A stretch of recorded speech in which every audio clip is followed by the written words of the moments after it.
MP Anwarul Azim আনার হত্যা ঘটনায় বেরিয়ে এসেছে একের পর এক চাঞ্চল্যকর তথ্য।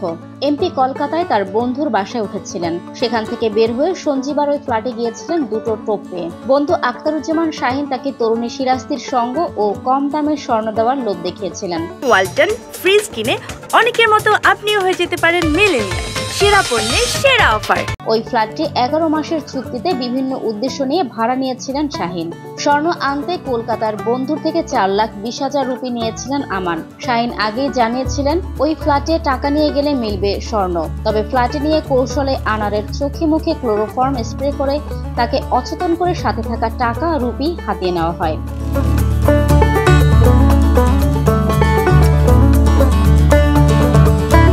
অনেকক্ষণ পরও আনারের জ্ঞান না ফিরলে শাহিনের নির্দেশেই এমপিকে শ্বাসরোধ করে হত্যা করা হয়।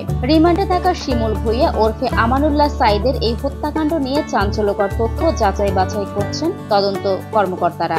শিমুল ভুঁইয়া এই হত্যাকাণ্ডের পেছনে 16 বছর আগের পূর্ব বাংলার কমিউনিস্ট পার্টির প্রধান নেতা ডক্টর মিজানুর রহমান টুটুল হত্যাকাণ্ডের বিষয়টি সামনে নিয়ে এসেছেন। ডিবির ধারণা, ব্যবসায়িক দ্বন্দ্ব, স্বর্ণ চোরাচালান, আধিপত্য বিস্তার, রাজনৈতিক দ্বন্দ্বের মতো বিষয় এই হত্যাকাণ্ডের পেছনে থাকলেও শুধু আখতারুজ্জামান শাহিন, আমানুল্লাহ সাইদের দ্বারা সামাজিক, রাজনৈতিক ও ব্যবসায়িক শক্তিশালী অবস্থানরত এমপি আনারকে হত্যা করা সম্ভব নয়।